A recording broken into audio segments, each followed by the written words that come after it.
Welcome, folks. As you're joining us, take a moment to get yourself settled and in the space. Grab a glass of water, get anything you think you might need in order to take notes, turn off your cell phones, whatever it is you need to do so that you can be fully present with us today. It's 12:01. I'll give folks another half a minute or so to start trickling in, and then we'll go ahead and get started. Thanks so much for joining us today. We're really pleased to have you here. If you're joining us for the first time, or have you back if you're returning from last week. If you're just coming in, go ahead and take a minute to get settled, and we'll get started here shortly.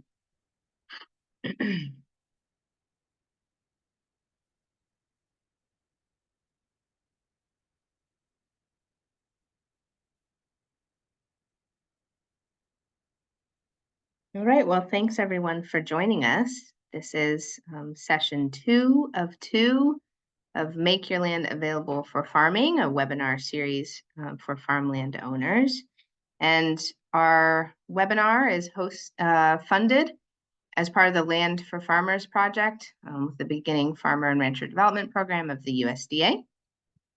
And it's brought to you by the New England FarmLink Collaborative, which is made up of Connecticut FarmLink, Vermont FarmLink, Maine FarmLink, and Land for Good. Together we provide this series and administer the New England Farmland Finder, which is a regional clearinghouse of farmland properties in New England, where farmland owners can post their property for farm seekers to find. And new this year, since the site has just been updated, farm seekers can now post profiles so that farmland owners can see who they're looking at. So if you haven't had a chance to check it out recently, I definitely recommend that you do so.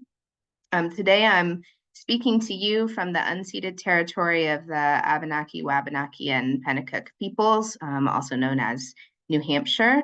If you are interested in learning more about the indigenous people of the land where you sit, I encourage you to check out native-land.ca, and I've put that link in the chat for your interest in exploration. Our plan today is we've done the welcome and introduction part, and our speakers, Will and Nikki, will share with you some information about different methods people use to access farmland, some ways that you can evaluate the property that you have. We'll definitely, again, leave time for questions and answers and before we close. So thanks again so much for joining us. We're glad to have you here at session 2 of 2, Make Your Land Available for Farming. And with that, I will turn it over to Will. Or Nikki, I'll take this one, Nikki. Rachel. Yeah, thanks, Rachel. I'm Nikki Leonard. I'm coming from Vermont. I work out of a nonprofit, the Intervale Center, where we get to work one-on-one with farmers, kind of on direct business planning, farm transfers, just kind of general land access support. And when we all have been planning for this webinar, right, we know that there are many types of landowners out there, so we keep that in mind. You know, we keep in mind all your different experiences with farming, probably all the different reasons that you want to make your land available to farmers. So kind of having all of that in mind, we're going to try and cover as much as we can in the next hour or so. So some situations might not apply to you, and others might, and all of that is okay. You know, right? Like this overview is just to kind of give you this guidance to be able to get you to your next step. So starting with land purchase, this one's probably the most familiar to all of us, but there might be some considerations to be aware of when wanting to sell your land to a farmer. We kind of talked about this last time, but just knowing the high cost of farmland and just the hardship that some farmers, beginning farmers usually, you know, have to qualify for a traditional mortgage, kind of with limited capital. And so on your end already, kind of, we have two of your goals in conflict, right? You have the goal of wanting to support that next generation of farmers up against wanting to fully recoup your investment in your land, from your land sale, for your own financial needs, especially when you're planning for your retirement. So there are government resources available, kind of the classic go-to, the USDA Farm Service Agency, or FSA, for example, can provide access to direct purchase loans for farmers in this position. I would just say this, keep in mind that if your farmer is financing the purchase this way, it takes way longer than your traditional sale on the open market in terms of just loan processing time. So something to consider, instead of that 30 or even 45-day close, if you're able to be flexible, giving your farm buyer more time in that purchase and sales agreement will definitely make things easier for everyone. On the farmer's end, their loan application to be considered complete, they need to write a business plan, they need to make 3-year cash projections, possibly model different enterprise analyses, and that's just on their end. And there's so much more that goes, that's happening beyond their control too. Just kind of, for example, in the height of the pandemic, processing times for an FSA purchase loan, was about 6 to 8 months, just processing to see if farmers were approved or denied even. Thankfully, things have gotten better, but still kind of keeping that extended month closing date is a good cushion. Also, another thing to consider kind of in that waiting time, no matter how many months or weeks, let's say you won't close until June or July of a calendar year. Right now, that farmer might miss a very crucial spring planting, for example. We've helped folks in this position kind of think through how to access the land and helping them develop a very short-term lease to be able to get onto that property for seedings or, if there's livestock involved.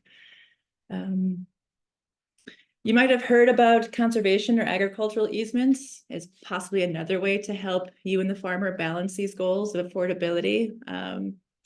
We could probably spend all day talking about conservation easements, but I just want to say the biggest takeaway, and again, this is what we also talked a little bit and touched on last week, is kind of this idea of, when you're going to be conserving your land, this idea that you won't receive fair market value for it. Again, that is untrue. Your land will still get appraised for its fair market value and then its lesser agricultural value. The agricultural value is what the farmer will buy it for. And the difference between the fair market value and the agricultural value, right, is the value of that conservation easement, that land trust or organization. That's the price they will pay you.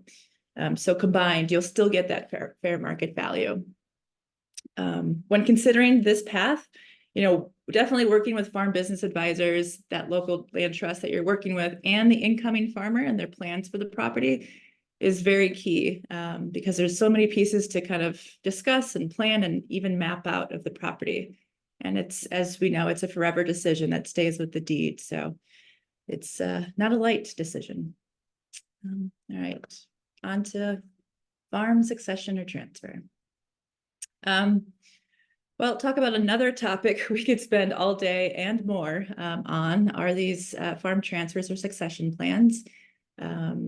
And again, something not to take lightly, because, there's the idea of your assets going to the next generation is a big one to think through. Not only are we talking about land, the farm business, and equipment transferring hands, we're also talking about you transitioning to your next chapter, your estate planning, your retirement needs. And to be honest, this process usually takes about a few years, so better earlier than later to get even the conversation started. And kind of because of this, it's definitely not recommended to be a DIY process. Kind of instead, having this team of advisors can make this experience as smooth, as possible and set everyone up for success. And usually this team includes a farm business planner just to kind of help guide and facilitate, become that project manager, help you explore your options depending on your situation, iron out details, even help resolve some, conflicts. You'll want to include your financial advisor, just in terms of making decisions about transferring assets and valuations and handling the sale and how to possibly deal with remaining debts, it's a good idea to consult them. We all need a lawyer, kind of in addition to drafting the paperwork. You know, they can provide counsel on all the legal implications, your risks, your liabilities, and they'll also be the ones drafting your estate planning documents. Your accountant, if you have one, or the farmer's accountant, just like the legal implications, there's going to be financial and tax implications, and they're just going to know how best to kind of handle the transaction with the taxes in mind. Someone too that definitely comes into play when you are looking at retirement and kind of longer term care needs is somebody like a health insurance case manager, or what we have here in Vermont is an organization such as the Vermont Council of Aging, that they can kind of, again, walk you through your options based on your needs. And again, that estate lawyer should be able to know how to handle assets, especially if, you know, the possibility of being eligible for Medicaid is a factor.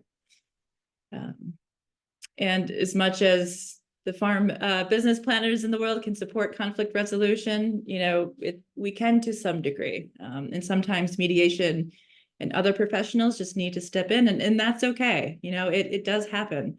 You know, as you can imagine, not only is this a very complicated logistical process, it's a very, very emotional one as well. And it's okay. The mechanics involved, kind of the how-to of a farm transfer, is just very specific to the situation. There isn't that one size fits all, but just some general concepts to it. We try and balance many of, you know, all the nuances, all of the goals and all of the values and just the financial situation, and even, you know, considering business management capacities of both sides, being really realistic about everyone's strengths and weaknesses. And for you, you know, being very open to the new ideas that, you know, the farm business and the land will take on with the new ownership, and you now, you know, turning into more of that supporting role is just very important. And again, a little bit more nuanced, you know, there's, like I said, many ways to do it. And this certainly is not the only option that I'm going to discuss real quick, but it's just a very common option is using an LLC based kind of transfer, where there's a new separate LLC that just holds the land. And then there's shared ownership percentages that fluctuate over the time of transfer.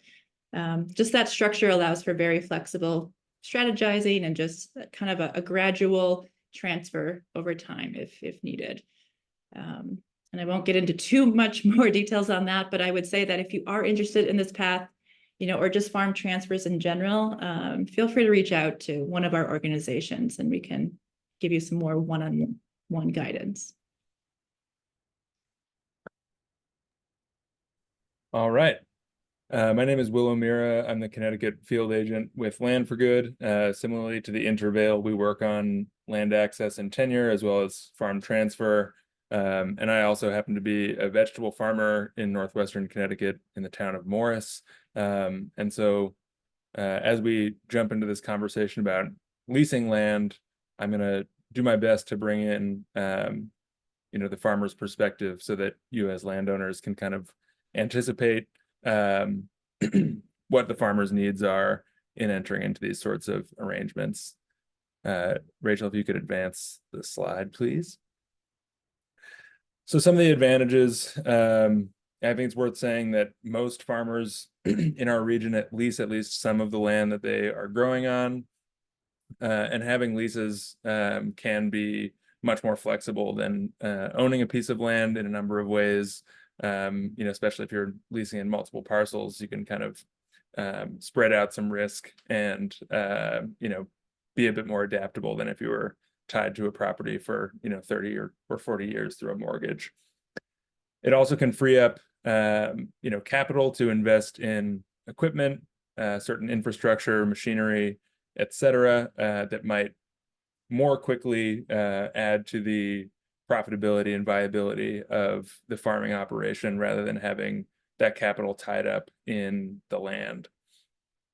It sometimes means a lot less debt, not in every case, but again, especially in the earlier stages of the business, they're carrying a bit less debt and can scale their operation a bit more effectively without having that capital tied up. Sometimes it means a greater return to sort of family living budget. Again, each scenario is unique, so this isn't true in every case, especially with the increasing cost of housing generally throughout the region. But sometimes, the farmland lease allows the farmer to have more in their pocket, which is a good thing. And then finally, as Nikki sort of alluded to, sometimes it might be the only option, whether due to limited finances and capital resources, or just the availability of affordable and appropriate land in the area that they're looking at. Next slide, please. And again, if you don't mind. Some disadvantages are that obviously a lease provides less security, less certainty for the farmer, and an ability to make longer term plans. So in general, most of the farmers that we work with are looking for longer term leases, anywhere from 5 years to 99 years, depending on the operation and the types of enterprises they do, so that they can make investments in soil equipment amendments and all that, without fear of having that opportunity sort of pulled out from under them.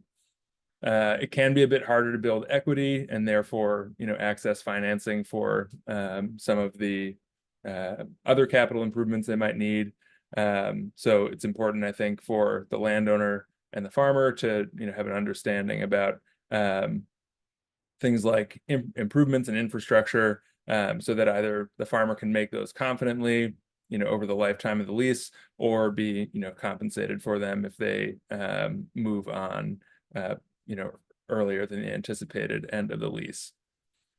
As I said, that lack of equity might make it harder to borrow or participate in certain programs. One that comes to mind is many of the conservation programs through the Natural Resource Conservation Service at USDA require a lease term of a certain length in order to participate.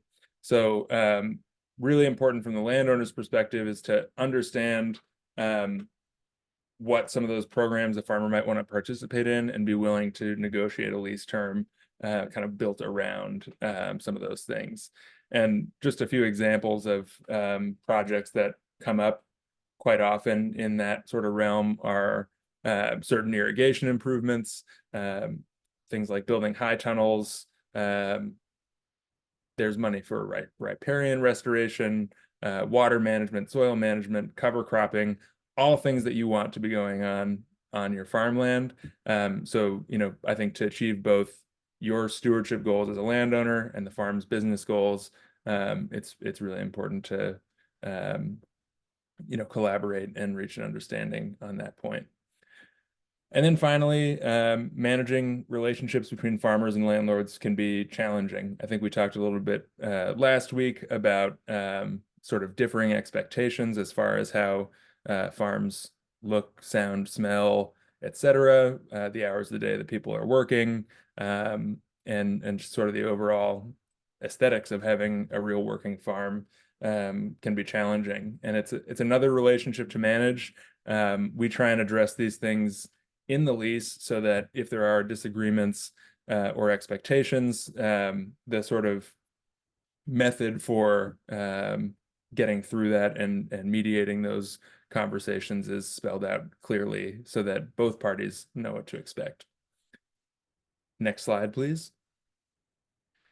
So the very basics of what's in a lease are the parties, typically the farmer and the landowner, or maybe business entities representing either of those parties. The premises, where and also what the farmer is leasing. Sometimes in the premises, in addition to the location, we also see certain equipment, certain buildings, maybe even a vehicle. All of those things can show up in the premises. The term, the when and the how long of the lease. The consideration, which you might also see referred to as the rent. And in our legal system, there does need to be an exchange of something of value in order to have this contract be considered valid. So you know, if a financial return on the lease is not part of your goals, we often see $1 a year lease or a very specific agreement regarding, you know, products from the farm. I've leased land in exchange for a CSA share. When it comes to the consideration, we want to see really specific accounting for that value so that neither party is being taken advantage of. And then finally, the signatures. And if you have those 5 things, you've got technically a lease, although probably not a very good one. Next slide, please. So if you're trying to develop a better lease, a great starting point is this resource that lives on Land for Good's website and probably on several of these farm linking websites as well, Elements of a Good Farm Lease. And it goes into more detail about some of the other types of clauses you'd like to see in there. Things like taxes and utilities should be addressed in addition to, you know, the rent, permitted and prohibited uses, agreements around who's doing maintenance and repairs and how improvements are being treated. Really importantly, stewardship and conservation, subletting, dispute resolution, and more. So I would definitely recommend checking out this document. And we have some template leases on our website as well that can be a good starting point for kind of understanding what you want to get out of the lease. Next slide, please. So diving a little deeper into the weeds on leasing, you know, we've mentioned a lot about how difficult it can be for farmers to own land and build equity. And an excellent strategy that a landowner who's motivated to provide this sort of opportunity for a farmer might be lease to own. And lease to own is a pretty broad category that includes a few different actual legal structures to transfer ownership over time. The most basic being the right of first refusal, which essentially gives the farmer a chance to make an offer if the landowner is going to, you know, put the land up on the market. You know, this doesn't typically secure a particular price or give much of a guarantee. It's just, you know, essentially saying the landowner will consider an offer from the leasing farmer. The next is a purchase option, which kind of builds on the right of first refusal in a more concrete way. There's often a specific purchase price named and a specific timeline for when in the lease the farmer can execute the purchase option. So for example, I have a 9-year lease on our farm, and we have the opportunity to purchase the farm at a predetermined price anywhere from year 5 to year 9. In this scenario too, as Nikki mentioned, a conservation easement might come into play because we've, you know, applied for a conservation easement early on in the lease, and we're able to sort of plan our business around knowing the agreed upon purchase price less the value of the conservation easement. So this provides a really nice runway for farmers to scale their business, become more viable, and get to a point that they might be able to afford a piece of farmland. And finally, depending on the situation, in some lease to own situations, the landowner will take all or a portion of the rent off of the purchase price. So actually allowing that farmer to build equity over time. This can be sort of complicated in legal terms. Depending on how it's set up, it might constitute an installment sale. So if you are interested in, you know, allowing for a farmer to do this sort of thing, definitely a place where it makes sense to spend some extra time with your attorney and probably your accountant to make sure there aren't any unintended consequences. But certainly can be a really nice way to, you know, provide an opportunity for the farmer to build equity over time. Next slide, please. All right, the lease negotiation process. One of the most difficult things when farmers and landowners are sort of trying to suss each other out is, you know, getting into the nitty-gritty about, you know, what might go wrong on the farm. I think generally there's a lot of goodwill during this process, and people don't want to anticipate the worst.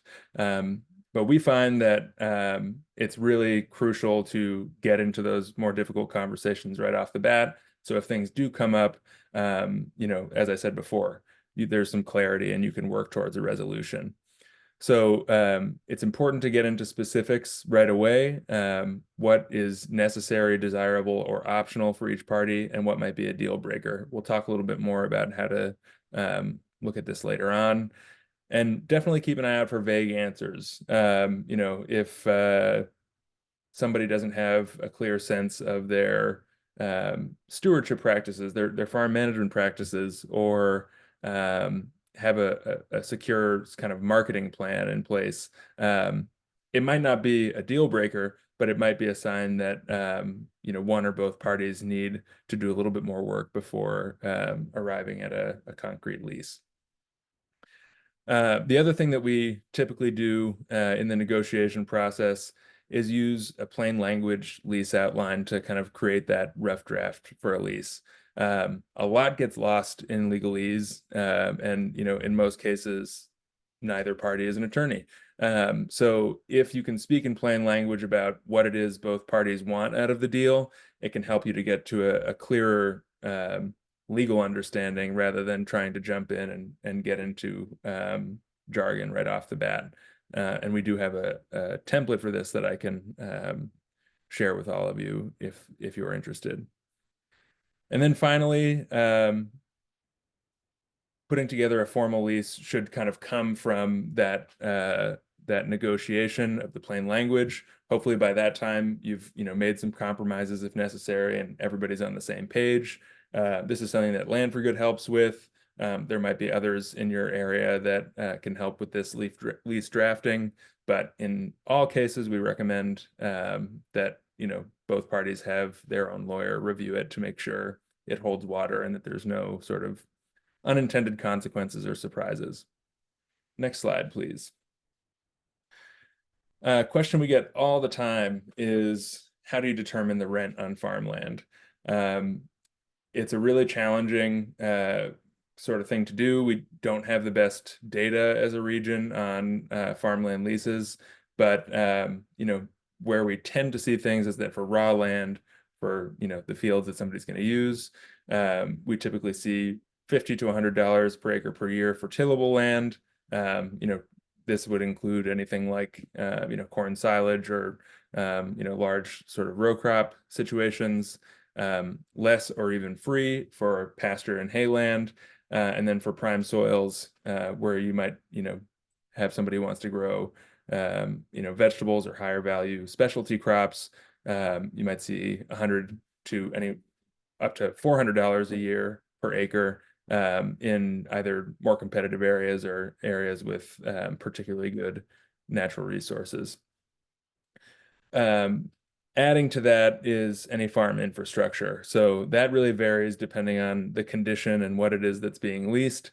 And so we use a formula, which I'll talk about on the next slide, to help determine that. Next slide, please.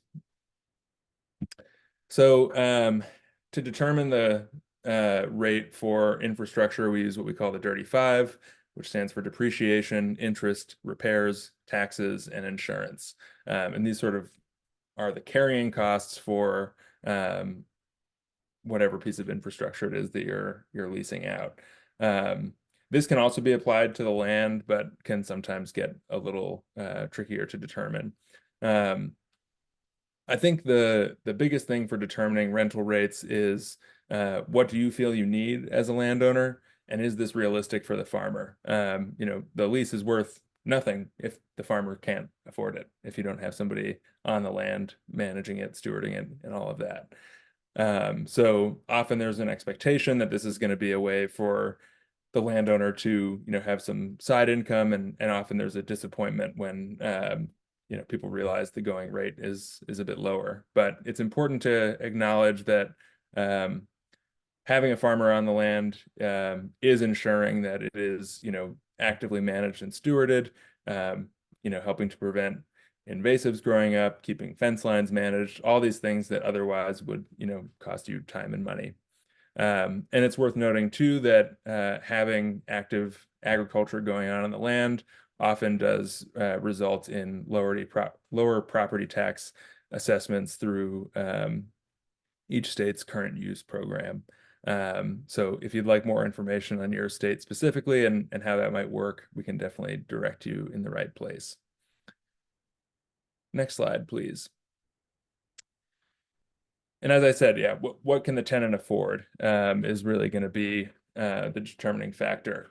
And you won't do yourself any favor by charging a lease that is putting kind of undue strain on your farmer, because if they get to a point where they're no longer viable, certain things in the farm management might start to slip. They might not be able to stick around for a long time and kind of set out to do what their goals and your goals as the landowner are. So what the tenant can afford depends a lot on what they're growing, their scale, the access to markets in your local area, and of course their business plan. And related to that, kind of where they are in their business life cycle is going to have a big impact on this. So somebody just getting started, I can speak to this from my own experience. We did a pretty good job, I think, in kind of assessing the markets around and coming up with a plan. But those things inevitably shift and change and sort of ideally grow as the farm gets more established. So we do occasionally see things like a graduated lease rate where over the course of a lease, it gets gradually more expensive, giving the farmer a runway to get their business into better shape.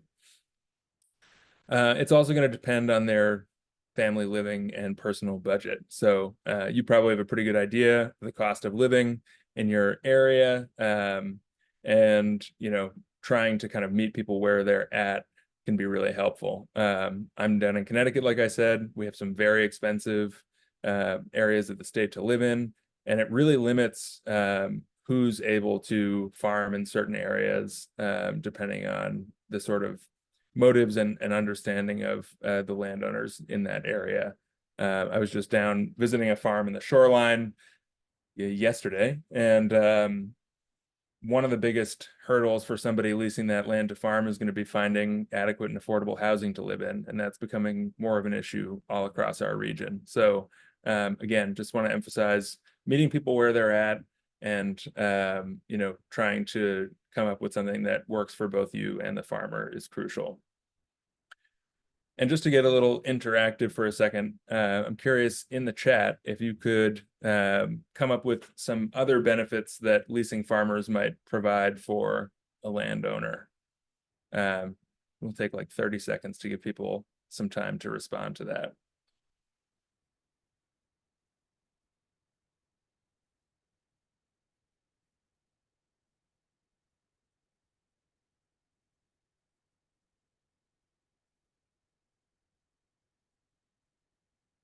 Nothing.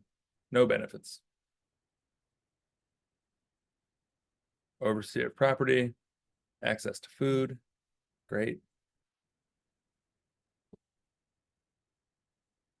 Yeah, I mean, I think those are two big ones. A way to contribute. Yeah, certainly we have a lot of people who are making their land available because it aligns with their values as a person, or maybe is complementary to other work that they're doing on the property. And those are all super important. Having the land used, yeah, that legacy piece, maybe it used to be farmed, maybe by a family member or something, and it's no longer farmed. And having it used is a big cultural value for some people. Mitigation and adaptation to climate change impacts. Yeah, I mean, I think all of us really need to be thinking about our food system in the region. We are in a place that is likely going to be one of the best places in the country to produce food as climate change ramps up. And so, there are going to be hard years here, like we saw last year with flooding in different parts of the region. But overall, we really need to keep that agricultural capacity alive. I like this last one from Rachel, and then we'll move on. Something to talk to friends about. Yeah, there is a certain I don't know, clout or panache that comes from telling people like, oh, I've got somebody farming on my land, you know, which can be good or bad, but it is fun nonetheless. All right, thanks everyone. Next slide, please. And we've talked about this. Next slide, please. Great. Wow, they keep coming. Thanks for these additional thoughts here. Really helpful. So I think one of the first steps is for you to have a clear understanding of your goals as a landowner. What kind of farming opportunities do you want to provide? What will your legacy be on the land? This one applies quite a bit, especially in farm transfer situations, but can certainly apply in leases or sales, you know, more standard sales as well. Contributing to local agriculture, as we talked about. And then all of the pieces that come along with land management. So we talked a bit about the environmental benefits that might come from having the land actively farmed, you know, improvements to infrastructure. You know, you see all these barns driving throughout New England that, you know, have fallen down, and it's often just because of disuse, because no one's in there kind of seeing what's going on. And so if you have things like that on the property, it's nice to make use of them, have somebody keeping an eye on things, and making improvements and observations as necessary. Aesthetics, I should put a big old asterisk next to this one. I think farms are beautiful. Working farms are beautiful. It's really, you know, a joy for me to see the effort that people put into the land and the products that come from it. It might be different from your personal understanding of like the beauty or aesthetics that you want out of your land. But, you know, a working landscape in my mind is a really wonderful thing. And I think it helps our goals overall towards people having a better sense of the food system and the important work that farmers do. And sometimes with this land management piece, you as the landowner are probably pretty tied to your land. I mean, not only financially, but emotionally, especially if you've been there for a long time or farmed the land yourself, that bond develops pretty quickly. So understanding how much involvement you're going to have in managing the land in conjunction with a farmer who's leasing is an important thing to get hammered out in the early stages. And for some people, a hired manager might be a better fit. You know, it can be fine to have, you know, kind of two people managing portions of the farm simultaneously. But what can get challenging for a leasing farmer in particular is sort of an idea of like micromanagement, or a landowner looking over their shoulder and trying to be involved in the day-to-day decisions. So in cases where if you know that about yourself, that you're going to want to be right there in the mix all the time, it might be worth pursuing a hired manager, which we'll talk a bit more about later. And then as far as monetary goals, are there certain costs you're looking to cover? You know, we hear typically about property taxes as being the thing that people want to have covered. Are you looking for an additional income from this? Again, you know, unless you have a particularly well set up farm that, you know, the lease is worth it to the farmer to pay a higher rate and has a lot of farm infrastructure built up, then it might generate you some supplemental income. In most cases, like I said before, I think people are surprised at how low it can be. So something to keep in mind. Next slide, please. Okay, so hiring a manager for your farm or for your land. You know, one of the major benefits here from the landowner's perspective is continuing to have control and oversight over how the farm property is managed. The downside might be that actually requires quite a bit of input from you in order to you know, have a good sense of what's going on, unless you have somebody that you know, really trust and can give the autonomy to you know, manage the property as they see fit. But typically it's going to require some management, both of that employee and of you know, the landscape overall. Another benefit is that this is another way to keep the land managed. Like someone said in the chat, do the brush hogging, keep the fence lines maintained, keep an eye on buildings and all of that stuff.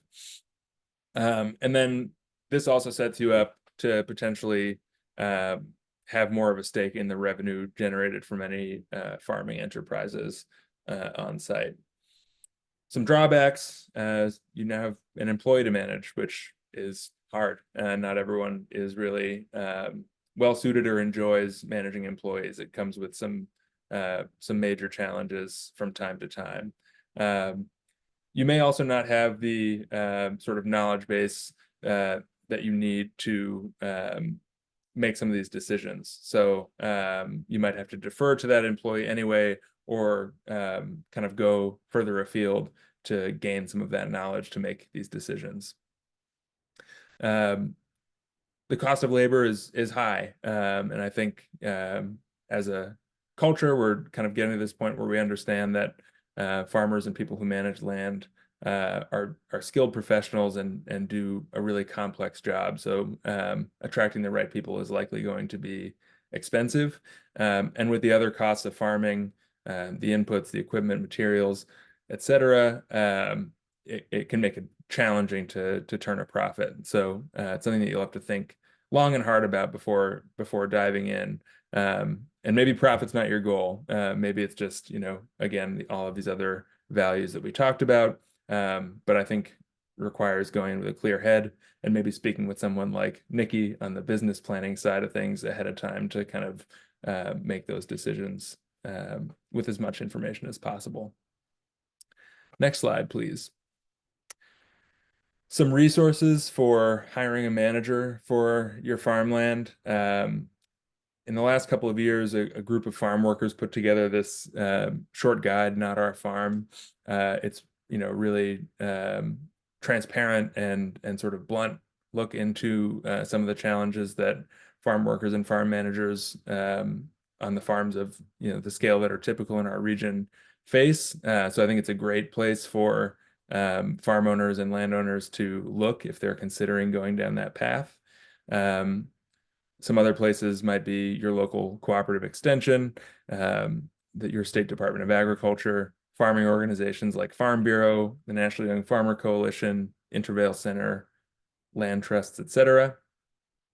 And then you might start to look for these people. And I find that it's best to sort of cast a broad net. Good Food Jobs is a good place to recruit. New England Farmland Finder and the various FarmLink services that make it up often have the ability for people to post not only for lease opportunities, but for employment opportunities, attending farming conferences throughout the region and sometimes nationally, and then getting well acquainted with any email lists that are out there as well. Food Jobs is one that is all throughout New England, the Fruit and Vegetable Growers Association, and then often again the your state's cooperative extension service. Next slide, please. Thank you. So in probably the last 5 years, it seems like there's been a major uptick in farmers who are looking to access farmland together. As we mentioned, really challenging economic environment for young and beginning farmers to get onto land. And one of the strategies that we talk about is doing so with a group of people to kind of combine resources, share some expenses, and maybe make use of a larger farm for multiple enterprises. So there's a lot of opportunities that come with this, but also a lot of challenges. So I think we'll look at some of the information inside this guide, Accessing Farmland Together, which you can find on Land for Good's website to, if you sense that the folks looking at your land are a group, it might prepare you to interact with them in a bit more of an informed way. All right, so some of the benefits are that this might be a way for potentially more of the acreage to be actively managed. The overall trend in farms in the region tends to be that people are looking for smaller parcels of land, in part because of that affordability issue, but also sort of growing field of more intensive farm uses, vegetables, small fruits, et cetera, that don't necessarily need, hundreds of acres of cropland, compared to, say, a dairy that, might have been more prominent in the past. As I said, these farmers can share resources, purchase materials together to save money on shipping and get things in bulk and all that, and also offer each other assistance, which can be quite helpful. I also think it's a great way to work towards some more development of the food system, to have more products available on a more regular basis throughout the year, and not just the growing season. Sometimes this can be accomplished by operating at a larger scale, and of course land access being granted to more farmers in a sort of concentrated way on one piece of land. One of the drawbacks, we keep talking about how hard relationships and the emotional issues of all this is. So more people means more relationships to manage, and so I think having really concrete agreements in place to manage those relationships goes a long way. So in that, the agreements are going to be a little bit more challenging. They might require some more creative legal structures. We've seen things like farmers sort of forming an entity, an LLC, a cooperative, something along those lines that leases the land and then subleases to individual farming operations. You might have additional sort of operating agreements to dictate who makes decisions when and how communication works. So I think, depending on the scenario, we could definitely help you figure out what is necessary for your situation. And then also the risk of, the opportunity is far greater, but the risk of people entering and exiting farm operations is heightened by having more people involved. So that's another important consideration. And then finally, I think, we'll talk a bit about property assessment in the next few slides, but you'll want to take a close look at your property to understand how multiple enterprises working alongside each other might impact things like food safety, workflow, the movement of, people, produce, equipment, et cetera, throughout the farm. Can get complicated with multiple enterprises involved.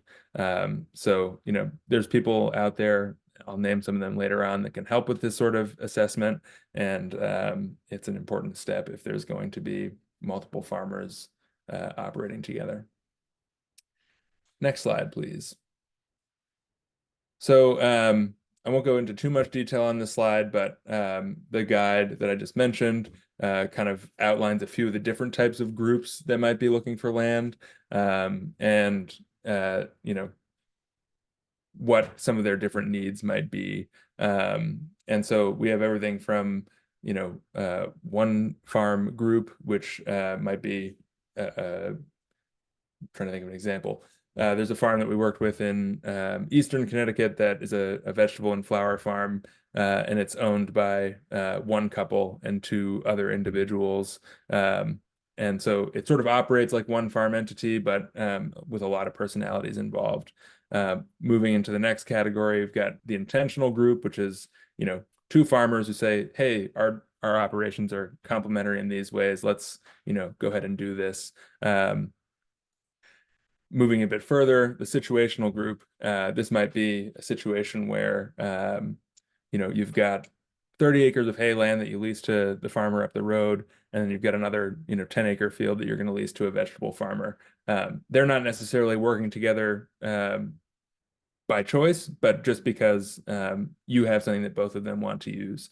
So this one can be a little bit complicated in terms of making sure that those two parties are on the same page and respecting the sort of boundaries of each other's leases, without necessarily knowing or working closely with one another. And then the mixed group might be any combination of those things that I just mentioned. So you can see how complicated it gets rather quickly.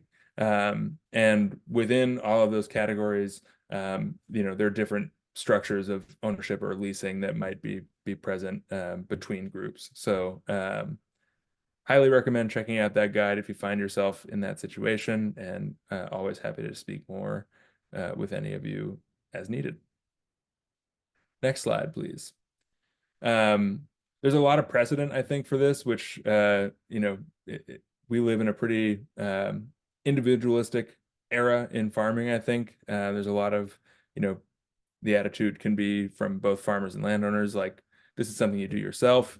You just kind of grin and bear it and work the piece of land by yourself and, build it as best you can.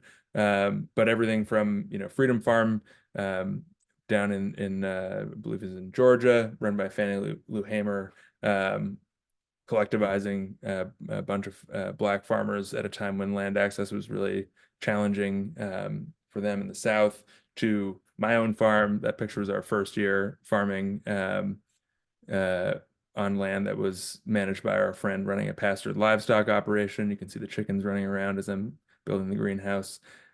Two other models like the Catskills Agrarian Alliance, which is a group in the Catskill region of New York that is providing both land and marketing opportunities to a broader group of farmers in that region. So I think there's a lot of energy behind this right now, and for good reason.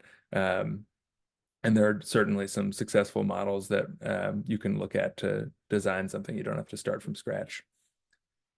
Next slide, please. Okay, getting into land assessment. So one of the things that we do with our farm seekers when they first come to us and they tell us that they're looking for land is we have them fill out this land search criteria matrix spreadsheet, whatever you want to call it. So you'll see on the left side in that first column, you've got sort of different qualities that they might assess the piece of farmland on. The type of land tenure, whether it's a lease, purchase, transfer, etc., the cost, acreage, soil quality, infrastructure, and so on. And for each of those categories, we're going to have them fill out the things that are absolutely necessary, the things that are desirable, that they'd really like to see, but could kind of do without, and then the optional things, which I would think of as sort of the cherry on top, the unicorn, if you will, when they're looking for a piece of farmland. So filling this criteria out sort of acts as a rubric to help them assess a piece of farmland. And the reason I bring this up at a landowner workshop is because I think you can do some of the same assessment of your property and anticipate the things that the farmer is going to be asking about in order to make your property more attractive. If you can sort of hit most of these categories in your description on a FarmLink posting, then you'll effectively be doing some of that work on behalf of the farmer and make their decision-making process a bit easier, and add some clarity on your part as well. Next slide, please. The two key attributes that I think you really have to start with is having a clear sense of the acreage you're offering and the quality of the soils that are on site. Without good soils and adequate acreage, the farm is sort of, dead in the water.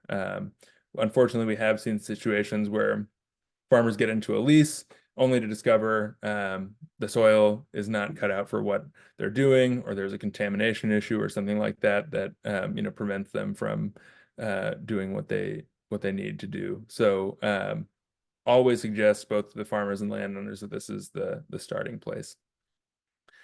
Next slide, please.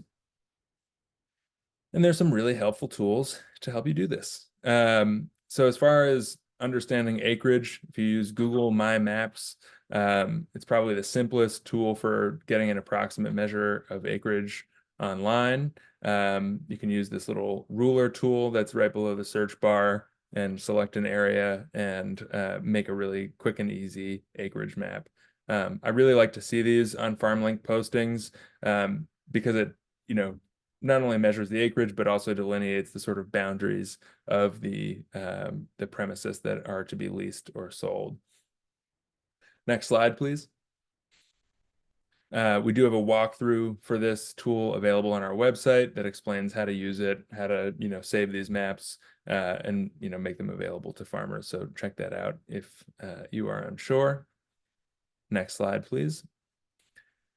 And then getting into the soil type, there are two tools that we primarily use to do the initial looking at the soil map.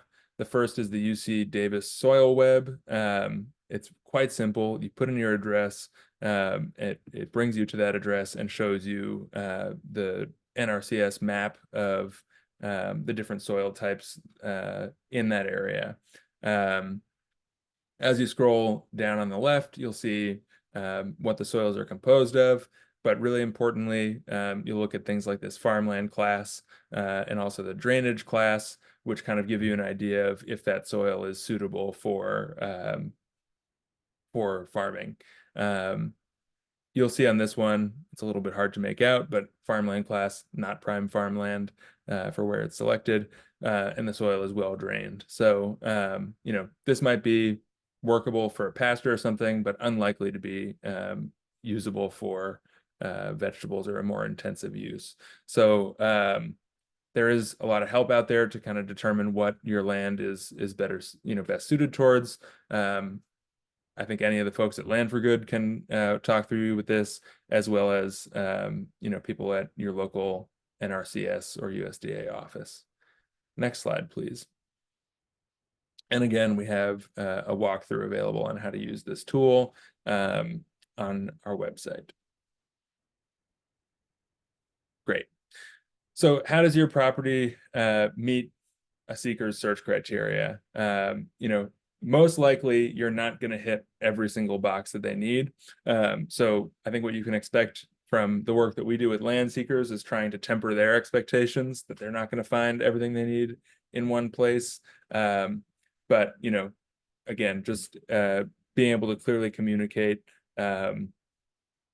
what you have to the farm seeker is the most important thing.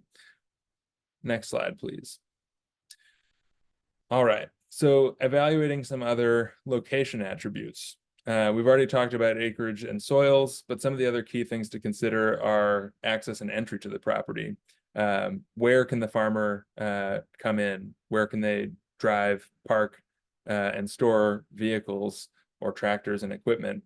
Are there places that they can, you know, store or move produce and farm products throughout the course of the growing season?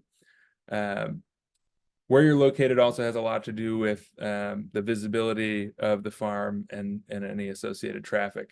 This can be a double-edged sword. You know, on one hand, a highly visible farm in a busy area might mean really good potential for a farm stand or other on-site retail. On the flip side, and I know this from personal experience, all of our farm fields are on relatively busy state roads, which means that anytime the neighbors that we know see us out working in the fields, they pull over and talk to us. And so, you know, sometimes that visibility piece can be a distraction from work, open you up to some, you know, scrutiny from people in town who might not understand what's going on. So just something to consider. You'll also want to kind of have a sense of what support services are close to you. When I talk about support services, I mean things like tractor dealerships, feed dealers, mechanics, you know, places where people might purchase packaging and tools and all the things that go into making a farm run. Again, it's not essential that all of those things are right there, but if you can at least point to some of the local resources that the farmers in your area use most frequently, it would certainly be appreciated by the farm seeker. Markets, super important. You know, depending on where you are in New England, it might be more or less dense. You know, certainly where I am, we're smack between Boston and New York City, so a lot of marketing opportunities everywhere. If you're in a more rural part of Maine or Vermont, that might be a little bit trickier. So if you're aware of thriving farmers markets, wholesale opportunities, you know, other accounts that might provide an opportunity for a farmer, definitely share those. It can certainly go a long way into helping them determine if a particular place is right for them. Neighboring farms is also a huge one. I farm about 10 minutes down the road from a farm that I spent 10 years working at. I'm really glad I don't work there anymore. I'm really glad that I have my own thing going on, but they're always the people that I call when something goes wrong here and I need to borrow a piece of equipment or ask a piece of advice.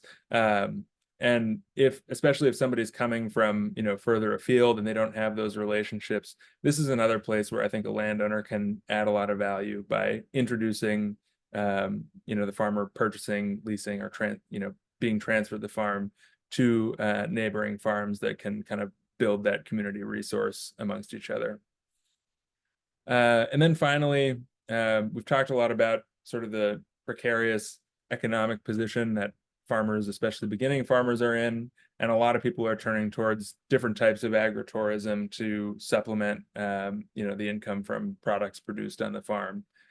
Agritourism looks a ton of different ways. It can be everything from having a pick your own enterprise to hosting events, weddings, workshops, on-farm dinners, you name it. Things like wagon rides and things in the fall. People are doing all sorts of creative stuff to bring people onto the farm and kind of supplement their farm income.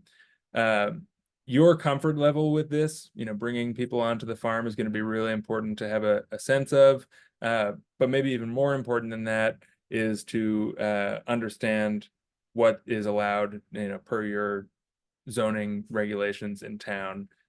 We see a lot of conflict with zoning boards and farmers pursuing some of these kind of different uses. The agriculture of today looks fairly different from, a few decades ago. And sometimes those local boards are slow to change and adapt. So having a good sense of where those regulations are currently as the landowner is really important, and also perhaps playing a bit more of an advocate role and helping those boards and regulations to modernize and help farmers be successful is another important role that you as a landowner can play. Next slide, please. Some other attributes to consider are the farm infrastructure. This includes any buildings, utilities, water sources, housing, etc.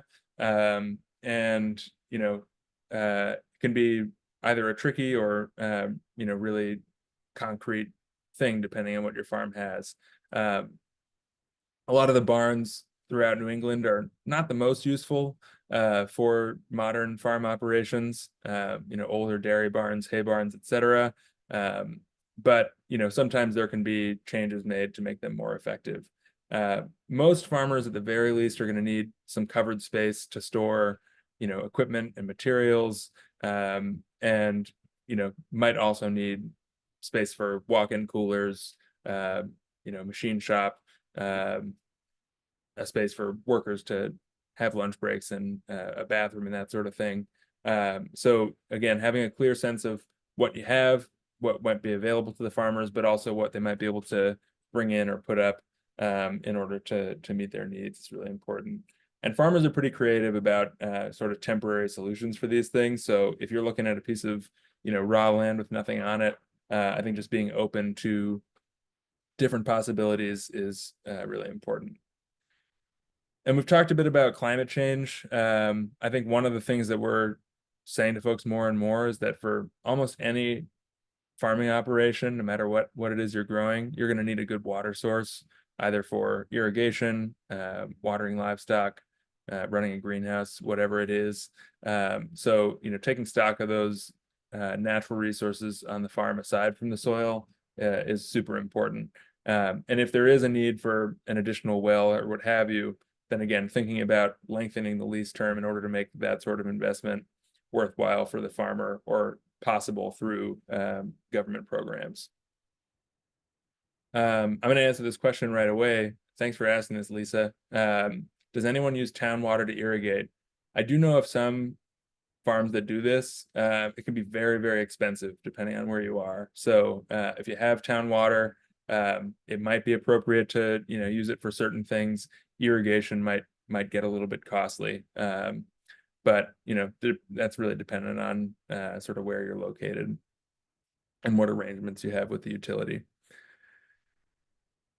All right, and then housing, as I said, just getting harder and harder. So I think if you have the ability to have housing on the farm, that's almost always going to be appreciated, whether it's for the farm owner or for their employees.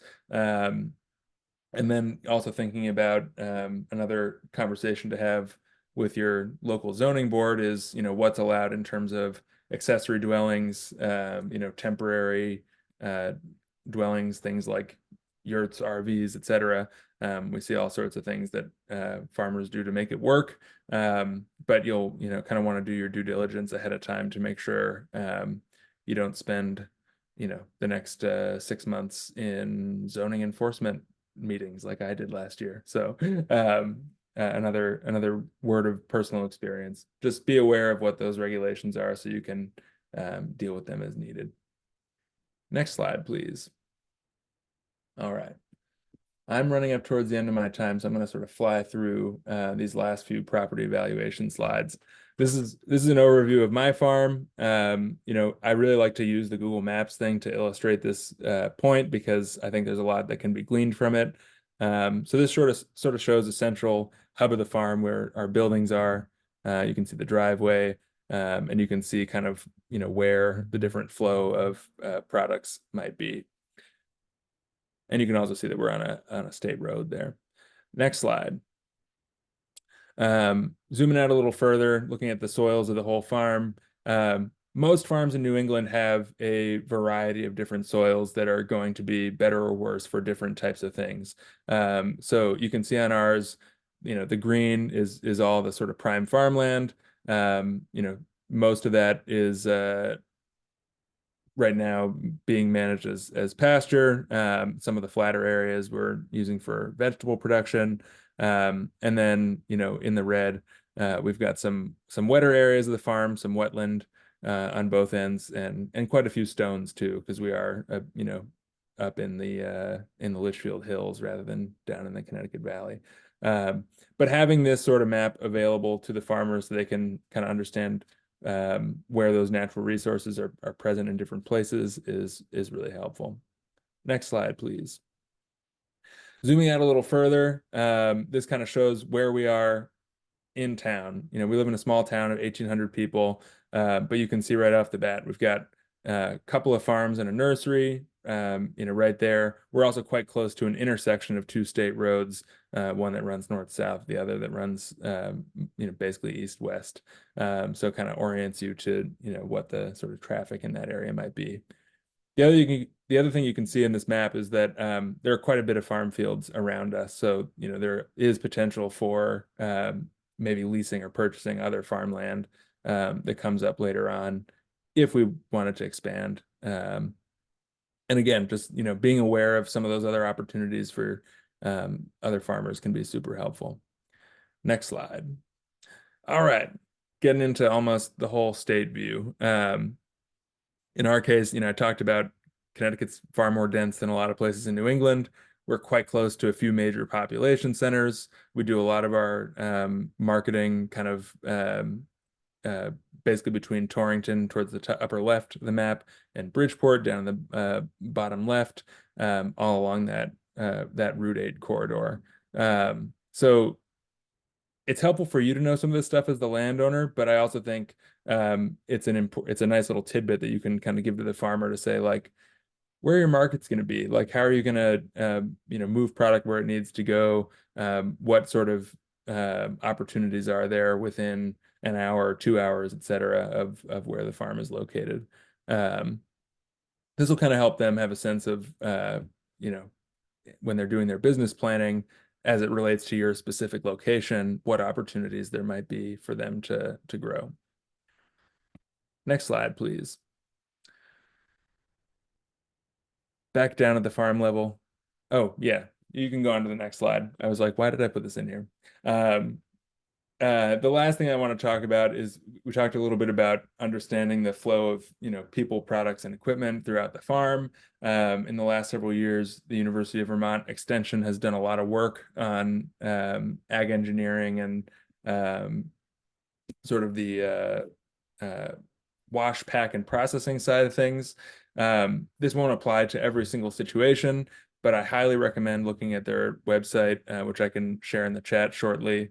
if you have infrastructure on the farm, to understand how that infrastructure might be utilized for farmers. And again, these are really good conversations to have with farmers in the lease negotiation process to understand how the use of different areas of the farm is going to change as a result of that, lease.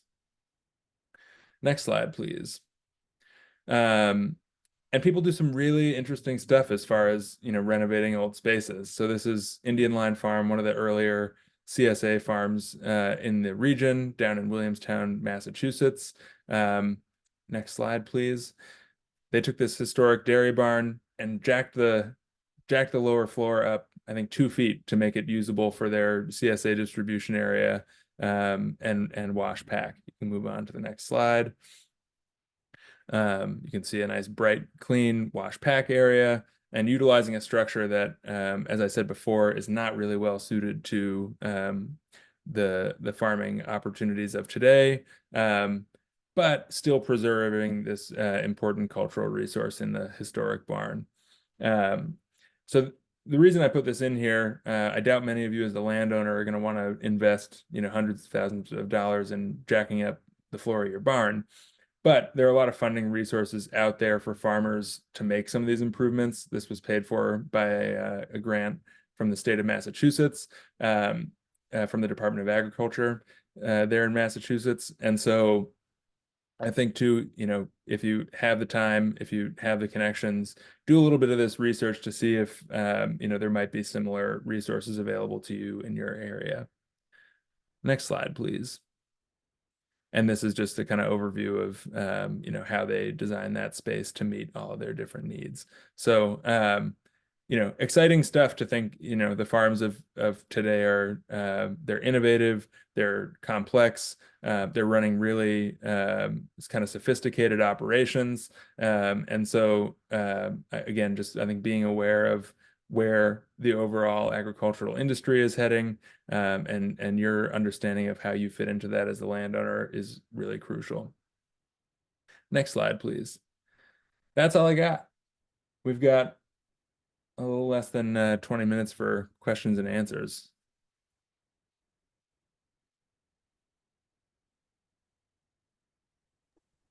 And Thanks. you're welcome to raise your hand or just come off mute, or you can put your questions in the chat, whatever feels best to you.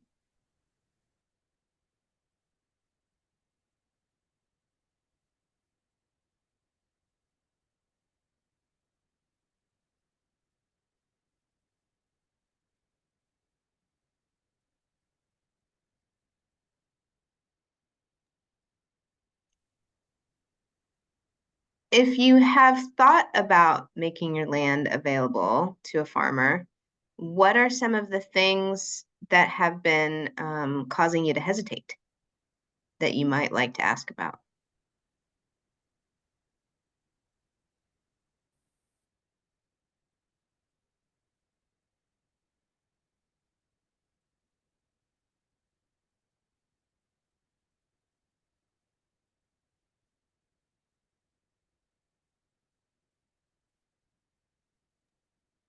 Rachel, while they're stewing, I'm trying to think of some questions. Do you want to put a plug in for the other Land for Good webinars with farm succession and planning and such? Sure, I certainly can. So in addition to this particular webinar specific for landowners,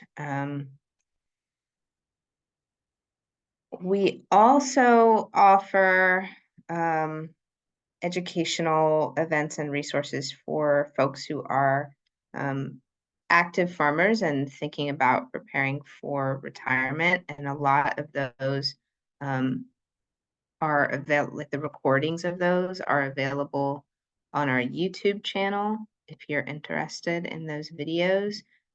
Most of our events for this winter season have passed, unless you know of any coming up, Will.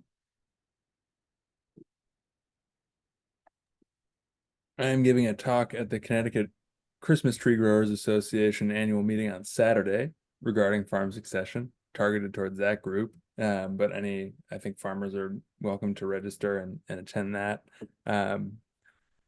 I can't think of many others. I think just keeping up to date on our events page on our website is a good place.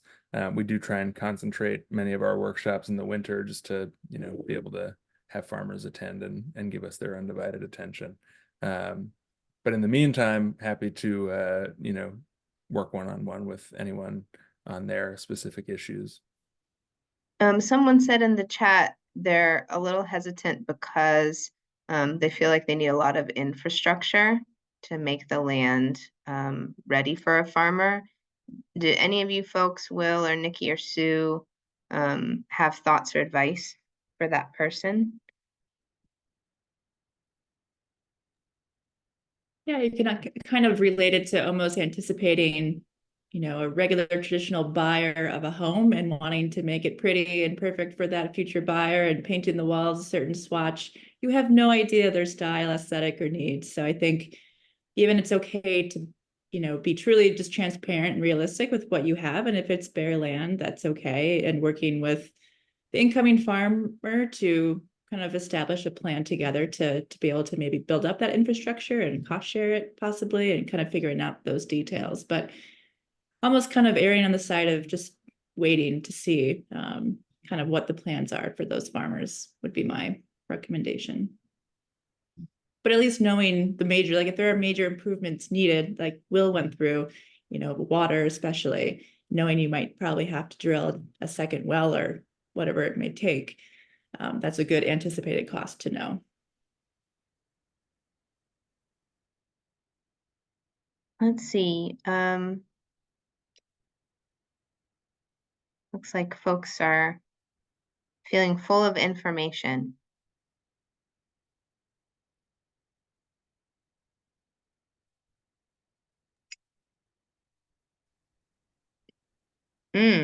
That's an interesting question. If you Last one there. have, yeah.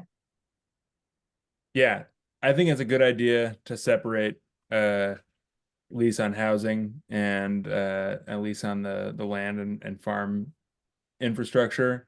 One of the primary reasons being that in most states there are pretty strict legal requirements for leasing housing as opposed to leasing the farm. And so what you don't want to happen is if the farm lease for whatever reason is terminated or goes badly, the housing sort of needs to be treated separately so that you don't, run afoul of any issues with, lease termination or potential eviction or what have you.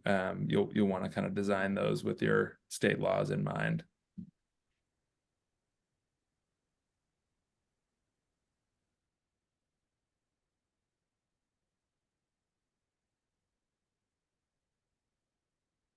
Difference between renting and leasing.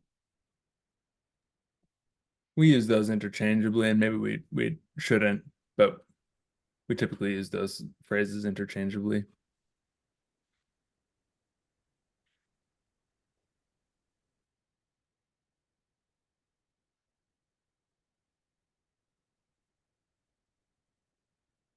What do you think if you told a friend that you were considering doing this with your property?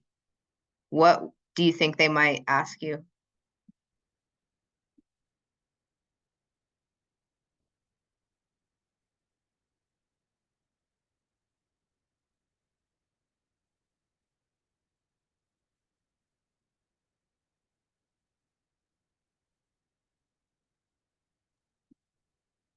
Yeah, I think someone else asked about separate leases for the farmhouse and farm, and I think, as Will said, two separate leases are probably smart, just so you stay on the right side of the law.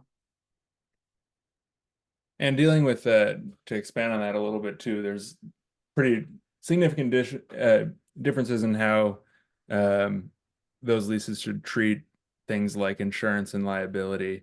The farm operation is going to have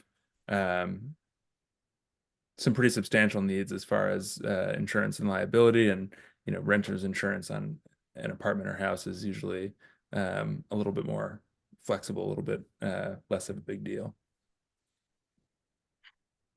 Does anyone have questions about if I want to know more about this thing, Where would I go to find out?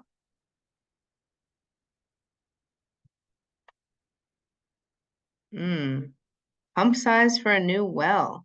Any idea, Will? Or Nikki or Sue?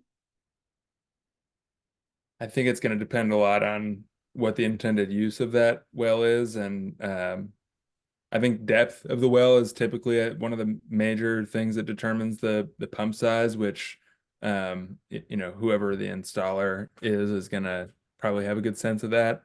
And it also interacts with, you know, the sort of flow rate and all that fun stuff.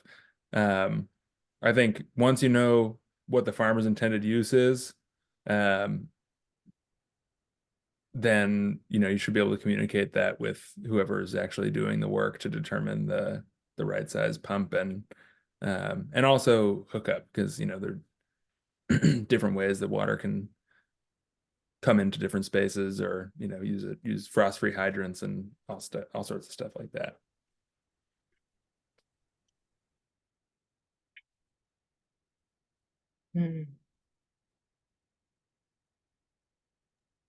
Yeah, Lisa's thinking maybe they should install it after there's a farmer there, and that the benefit of doing it that way would be that you and the farmer would be able to have a conversation about what they need for their farming operation. Oh, thank you, Carl and Tori. Lease implies lessee maintenance of the property, while rent implies owner responsibility.